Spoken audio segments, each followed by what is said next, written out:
Hey guys, I'm Michael Vargas here with. Claudia Mastigazzi, This is our first time doing a homebuyer webinar. and we're having a very hard time Yeah. because we don't know where to look, and then it's the camera and the lighting, and it's just crazy. I don't like doing videos, so We don't know how to mess with the cameras and all that, but we do know how to the help you buy a process, house. of buying a home.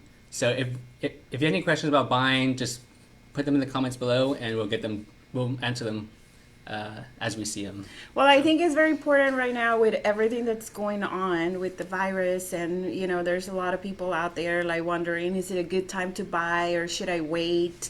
A lot of uncertainty about the jobs. There's a lot of people losing their jobs or being laid off because of the virus, the stay at home. We tried to do the 6 feet away, but then we can't be on, on the camera at the same time, so we couldn't do that. But anyhow, there's been a lot of changes in the mortgage industry regarding rules.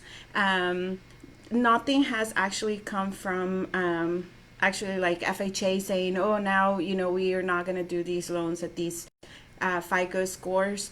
It hasn't gone to that point, but just to let you know a little bit, there are a lot of lenders that are being more conservative about what the rules they have. Like, so let's say, there's some lenders out there saying, no, we're not going to do anything under 660. We're not going to do anything under 640.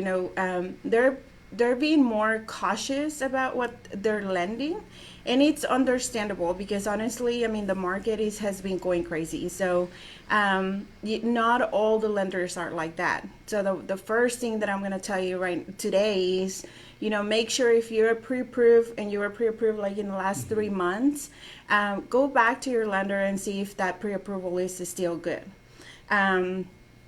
With HomeSource Mortgage, I'm not gonna say, oh, we're not doing anything to these low FICO score.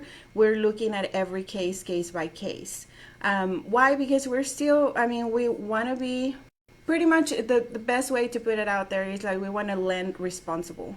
So we want to make sure that we're not gonna set our customers or our clients and families to destiny to failure if I lend you money to buy a house knowingly that you might have a problem like losing your job or something, or not having the right amount of reserve money on your bank account. So that's what we're doing right now, just pretty much lending responsible.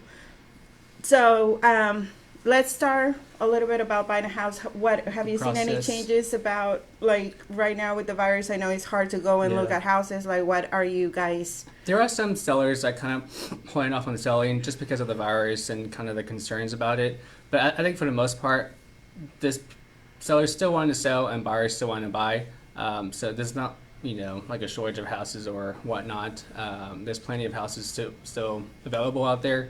As far as buyers go, you have a pretty good rate lately. I heard Interest rates are really good still. I mean, no, I was like the last 2-3 weeks, when I remember it was like, I think a Sunday or a Saturday when the Fed announced that the rates were going to be 0%, and everybody called me and said, "Can I get a 0% rate?" And I'm like, "Okay, no, you can't get a 0% rate." So,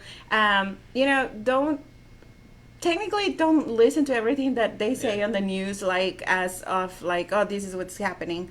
But rates, in fact, are really low. You're on the low threes still. Conventional and FHA, both VA as well. I mean, rates are really good. It's a great time. I think as a realtor, the most important thing is find a lender who is qualified to actually close loans. A lot of times I'll have listings that the buyer's agent brings a contract to, and the lender is just kind of out of town lender, or the lender in town is just not very, I'd say, communicative. Yeah, just no communication with them, and it's very difficult when you don't have the right lender. Again, you have to be very careful. you have to be really, really careful with the lenders out of town, Yeah. because there's a lot of lenders out of town that, and not even, I mean, it's not like they're like bad lenders. I mean, I don't think that there's really bad lenders. They just don't have the infrastructure to actually carry Yeah. the loan Experience. itself. Yeah. And the biggest thing that's happening right now, because obviously, you know, what happens when rates go down is, or everybody wants to refinance. You want to take advantage of like saving money, especially in this environment right now where, you know, I mean, you have to be more careful because the economy, again, there's a uncertainty that you don't know what's going to happen. Yeah. So you want to have like, you want to save that extra $100, $200. So, the lenders right now, they're overloaded. And what's happening is you have the big boys, you know, and I'm not going to say names, but you have the big banks, you have the big banks, big credit unions that they're like, oh yeah, they're taking everything that is coming. And then all of a sudden they're quoting 60, 90 days to close a loan. I mean, there's one big bank right now that is quoting on refinances 180 days. Wow. That's 6 months to close a loan. So, I want to, you know, I want to brag a little bit about my team. I mean, they've been amazingly, you know, we've been working really hard. We are, you know, it's busy because of the refinances. And I mean, a lot of people are still wanting to take advantage of the low interest rate. So, but we're closing still 30 days. I mean, we're meeting every closing date. It is a team effort. Yeah, I mean, you have to work with the realtor, you know, to give us all the documentation that we need, the client to give us all the documentation that we need, and then we're working extra hours and overtime. You know, I have underwriters working on Saturdays, Sundays, you know, but we're doing the job. So, so again, it's a great time to buy. So I have a question. Do you need good credit to buy a home? And do I have to fix my credit before even looking to buy? Okay, so let's start a little bit about the home buying process. So what do you need to know about how to go about buying a house? So the first step, and that's a really great question. So there's 3 things that lenders are going to look at when you're buying a house. And the first one is going to be credit. The second one is going to be your income. And the third one is going to be your assets. So on the credit portion of it, let's just start there. A lot of people say, or a lot of people will tell you like, oh, I have great credit, or I have really, really bad credit. Well, what is great credit and what is bad credit? Because the regular or the common consumer, they really don't know exactly how we look at credit. Okay, so when somebody thinks that you have to have an 800 credit score to actually buy a house, for a lender, maybe what we're looking for is a 640. So the right answer to that is no, you don't have to have perfect credit to buy a house. But my recommendation, and you definitely don't want to say I'm going to fix it before I go and apply, because you really are not 100% qualified to actually know how you're going to fix it. So a lot of times people sit down in their houses and they're like, oh my God, I'm going to pay all my debt and then I'm going to go and apply for a house. Well, unfortunately, if you go and pay all your debt, your credit is more likely going to go down instead of like actually getting fixed. So you just like put yourself in a different position where you might still not qualify because you didn't do it the right thing. So my recommendation to that would be to just the first step is to go and find a lender and apply for a mortgage loan. The first thing that they're gonna do is they're gonna pull your credit. So it is a hard pull. So we're gonna look at 3 credit reports. Not 3 credit reports. I'm sorry, 3 credit bureaus. So we're going to pull Experian, TransUnion, and Equifax. We're going to see what are the credit scores on the 3 of them. We're going to pick the middle one. We're not going to pick the higher one. We're not going to pick the lower one. We're going to pick the middle one. We're going to be looking at, if you have any collections. We're going to be looking at, late payments. I can tell you, one of the biggest things right now is like if you have late payments in the last 12 months, you're probably not going to be able to buy a house until your last late 30-day payment was 12 months ago. So those are the things that, some of the things that we look into. We want to see, that you have established credit. I always like to talk credit like the report cards. it's kind of like just your report card of how do you manage your credit cards, how responsible are you on actually paying your things every month. So that's what a lender is going to look at.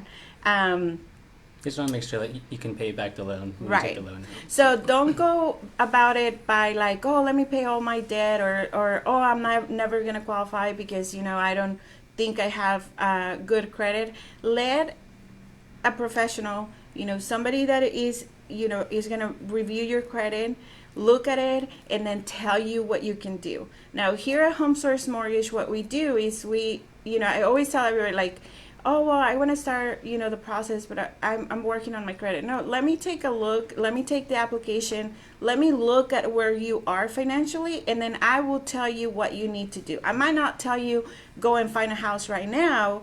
I might tell you, it's gonna take you probably like 6 months to buy a house, but I'm gonna tell you what you're gonna do on those 6 months so that we can get you where you need to be. Yeah, Is there any other questions? not yet.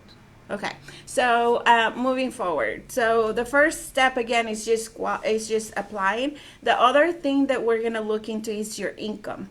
There's a lot of also questions about this. So that people think that to buy a house you have to be working on the same job for 10 years, and if not, you can't qualify, and that's not true. So as a lender, what we're gonna be looking at is the last 2 years of your pretty much what you have been doing for the last 2 years. So we want to see definitely consistency. So I don't want to give a loan to somebody that has changed jobs 20 times through a year, and not only changing from company to company, but actually changing like type of jobs. Yeah. So like let's say you have somebody that was like, I don't know, an assistant, and then went and did retail, and then went and did sell cars, and then like you want something that is going to be consistent. And the reason why I say this is because Corpus is well known. We have a lot of contract work. So we have a lot, like for example welding, that people will like go through different projects in a year. That's okay. I mean, it's a lot of like we're gonna check every single job that you have been at. But if you have consistency and you have work, then you'll be good. Like the same line of job. Yes, same line of business. So we're looking for 2 years of what you have been doing. We're gonna, verify employment for 2 years if you're W-2. If you're 1099, and 1099 means you're self-employed. So let's say you have your own business, we're gonna want to see 2 years of the self-employment. Like we're gonna want to see 2 years of income tax returns to verify how much you're making. School, teachers, for example, I get a lot of people that come in and like, well, I can't buy a house because I just graduated, and I'm a school teacher, but I just started teaching this year. Well, I can tell you for a fact that if you have been in school for 4 years to become a teacher, and then you become a teacher, you can actually buy a house. I mean, that 4 years that you were in school, that qualifies as your 2-year history that you were doing, and then we will count your income as a teacher. So that qualifies for teachers, dental assistants, even doctors, engineers. I mean, if you went to school for a particular thing and then that's the job that you're doing, you definitely qualify to for on the employment side of it. Me personally, I try to qualify my customers with just their base pay. I don't like to really like go into like, oh well, how much overtime, let's push the limit and lend you more money. Why? Because again, we want to lend responsible. So when you have out there people that are actually qualifying people based on overtime, well, let me tell you, overtime is not guaranteed. So what happens is I'm actually putting you out there to make you have a higher payment based on the fact that maybe you will or will not work all that overtime, and if you don't, you're going to be in a hassle. So we're going to really look at all your income information and make sure that we're accounting for the right amounts, and we're actually putting you on a house that you really can afford. you shouldn't be buying something that you feel uncomfortable, or like the payment is going to be too high, because then all that's going to happen with that is at the end of the day you're not even going to enjoy your house. Maybe house poor. Yeah. Do you have any other questions about employment? No, not right now. Okay, so employment, so credit and employment are the two things that we're gonna look at. The third thing that we're gonna look at is gonna be your assets.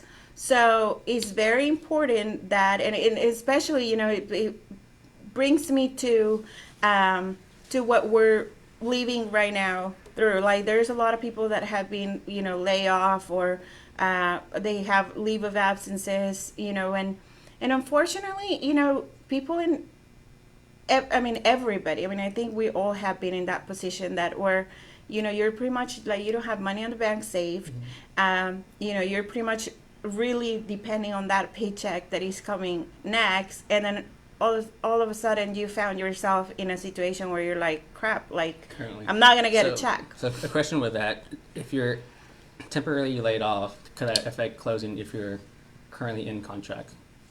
It definitely could. So it depends on, it really depends on the type of job and what are the circumstances of your, how long is it going to be? How are they calling it? Like, are you in unemployment or, so it's case by case. We really, you really need to call your lender and let them know what's happening, and then see what every lender is taking care of that in a different way. So I don't know what other people are doing. I can tell you that we have had that situation, and we have handled it in different ways. Like, you look for alternatives. So we had one. I guess one of mine. We had. Well, yeah, and we had another one that actually I just closed yesterday, and this really sweet couple, and she's a dental hygienist. Mm-hmm. So then it was actually a refinance, and then she got laid off because obviously dentists are not working, and we were able to pull the loan through, keep her really awesome interest rate, and we did it just under the husband's, which then we were joking because I said, now she doesn't have to go back to work because they qualify for the loan just with one income. So she was like, oh, great. So anyway, it can affect your closing, absolutely, because you do need the income to get the job. So to make the payment on the house. So you need to talk to your lender to see what is your situation in specifically. If you have a return date, maybe the employer can actually give you a letter saying this is just temporary until all this happens. So going back to the assets, what I was saying was, again, unfortunately, a lot of people, they I don't like to say they live paycheck to paycheck, but there's no money on the bank to fall back if something like this happens. So what are the lenders looking at right now? You can buy a house with as little as 3% down payment. Okay, so there's a lot of stories out there like, oh well, I need 20% down. The best one was, I had a customer that was going to actually refinance a house, and he was like, well, I don't have 20% down to do a conventional loan. And I'm like, you don't need 20% down to do a conventional loan. So we have two different type of loans that we carry. Okay, so it's the government loans and then the private investor loan, which is like the conventional and FHA and VA. The conventional loan, you can go as low as 3%. So let's use an example for like $200,000. So on a $200,000 house, you need $6,000 on a conventional loan. Okay, on an FHA loan, you're gonna need about 3.5%. So that's the minimum required down payment for an FHA loan. And then on a VA loan, which is the military people, you don't need any down payment. That's 100%. It's 100% LTV on that loan. You don't have to put a down payment. Now, it's not okay for anybody, and I'm like completely against People saying there, oh, you can buy a house with pretty much zero money. There's down payment assistance programs, blah, blah, blah, blah, blah. Yes, you can. There are down payment assistance that, is going to help you pay the down payment. Sellers out there help with closing costs, because then there's closing costs too. However, you still need to have money on the bank.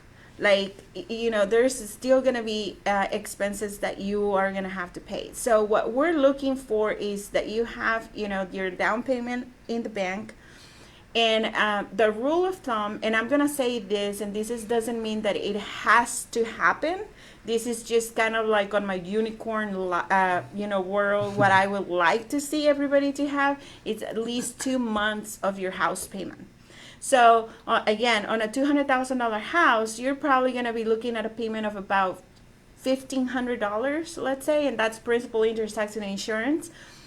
This is a raw estimate. Like, I don't even have my computer out or anything, so don't call me tomorrow and say I want to buy a $200,000 house, and you told me for sure it's going to be $1,500. I know that's going to happen. So more or less, so let's say the estimate is $1,500. So you should have, to feel or to know that you're financially stable, you should have about $3,000 in the bank, whether it's through a 401k, a savings account, just something that that if another freaking virus hit us later on and you're going to be unemployed for 2 months, guess what? You're not going to lose your house because you're going to have that money on the bank. So we look at, again, 401ks, checking accounts, savings accounts. We don't want to see money under the mattress. Mortgages does not do well with cash money. I don't want to know where it's coming from. I don't want to know like how you got it, and it could have been you sold something. I mean, you really just have to remember, when you are in a mortgage transaction, you have to actually account for every single penny that you have on the bank. We're going to scrutinize that bank statement, go and see, I don't want to see, I'm not looking to see where are you shopping or, what are you buying or anything, but I want to see money that is coming in, where is it coming in from? Why? Because unfortunately, throughout the years, there has been instances where realtors will give money to the buyers to buy the houses. Lenders will give money to the buyer to buy the houses. Sellers will do the same thing just to make the transaction happen. So that's where, people got more like, okay, we don't want to do that. We need to make sure that the money is the customer's money. So that takes me to down payment assistance. I've been getting a lot of calls too about down payment assistance, because there's a lot of lenders out there that they stop actually doing down payment assistance. There's different type of down payment assistance. There's state mandated, there's city, and then there's some that are private. They're all still in place. It is very how can I say, we have to be very careful with it, and we are still carrying the programs. I'm still working with people that want to get the down payment assistance. I'm still closing down payment assistance loans for all the people out there wondering. That sounded like I was talking to all my hey, fans. Competition, yeah. But we're still doing down payment assistance. But here's the thing with that. We have to know, and this is literally, if I have a customer come in and say, well, I really want down payment assistance, and we qualify them, I look to qualify them also without the down payment assistance, because what's going to happen is, if for whatever reason, with all this virus stuff and everything, the state can actually say, you know what, up to this day, there's no more down payment assistance. And if you're in the middle of the transaction and that lender that you were working with did not lock that loan through the down payment assistance, you're going to be pretty much doomed, because you're not going to be able to close that loan with the down payment assistance. So yes, the program is still alive. They haven't made any changes. There have been some adjustments with the with the credit scores, like for example the SEF program. It used to be that you could go like down to like 620, and now, they're saying like now we're gonna move everything to like 640 or 660. So they're adjusting their rules as well, but there are still available down payment assistance programs, so it's not gone altogether. Any other? The down payment assistance programs usually are based on the credit score and income limits. So you can not. It's not always. Not everybody qualifies, because obviously if you're making, I don't know, over $80,000, you should have savings to do the down payment. You should not need a down payment assistance. So they put limits on your income. There's income guidelines that we have to follow for the down payment assistance. I like to, if you do have the down payment for a home, I always suggest using the down payment, because with the program, your interest rate is always higher than without it. Oh, that's true. So the way that I say that, or I explain that with all my customers, like there's no lunch for free. Somebody takes you to lunch is because they want something from you. Don't listen to all the other realtors that invite you to lunch. So basically, and again, don't quote me on this because I don't have a rate sheet. I'm just like giving you examples. But usually, I mean, the rule of thumb is if you're buying a house, so let's say you're buying a house today and you get a FHA loan with your own down payment money, and we say your interest rate is going to be like 3.375% interest rate. Well, your payment is going to be $1,500. And then you say, hey, Claudia, but what about down payment assistance? Oh, okay, Mr. Customer, you do qualify for a down payment assistance. So now your interest rate is going to be 4.375 and your payment is $1,600. So am I discouraging you to get down payment assistance? No, because there's a lot of customers out there that wouldn't be able to buy a house if they didn't have the down payment assistance. I'm just saying, don't go with the belief that it's free money, because it's definitely not free money. So again, it's very important, like just to wrap everything around. So the real estate world, I mean, it's always a good time to buy a house, whether it's new construction, whether it's a used house, a townhome, a condo, manufactured home. Whatever type of house, it's always a good investment to do. You don't want to be paying rent and dropping all your money out the window. And if you do the math, like just do a simple math, how much are the rents right now? I'd say a 2-bedroom, 2-bath, probably about $1,300 a month. Okay, so $1,300 a month times 12, that's $15,600 that you're spending like in nothing, because that money is not going anywhere. I mean, yes, you're paying for somewhere to live, but again, a $1,300 payment can probably get you into $160,000, $170,000 home. I mean, are there houses out there for that value? Yeah. So, it's something that everybody should think about, like buying a house. So the first step is go with a lender. Hopefully you choose HomeSource Mortgage, and get pre-qualified so that where are you standing financially, and then we can just go from there. Like we're gonna walk you through the process, and we're gonna tell you, hey, right now, financially speaking, you're not ready, but we will get you ready to get you on the road to buy a house. So that's your first step on the process of buying a house. I mean, it's very important to go and get pre-qualified. Now, I know you always get this question: how low are your rates? I know it's how low are my rates.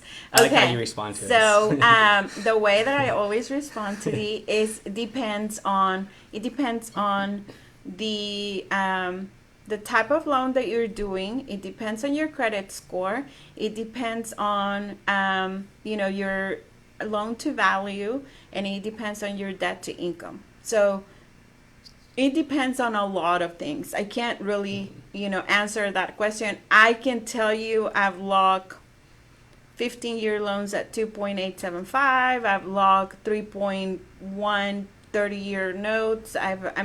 It's just like all over the place. So I don't know. But I can tell you this, and this is something that you guys really, really need to pay attention to, because I know that there's a lot of people out there trying to like go and shop for like the cheaper rate, and and then they're like going from one place to another one.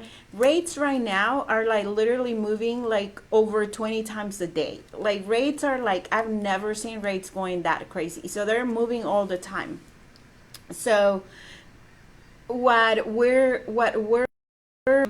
what you really, I don't know, I if anybody knows me, they know that I love shoes, and I've always say, if you are, you gonna go and buy the cheap shoes and be hurting all day, or are you gonna maybe invest a little bit more and buy the good shoes and feel better? So don't go just with like the cheapest, like online person telling you, I'll give you a 2.0% and da da da da, and then the next time that you call that lender, they never answer.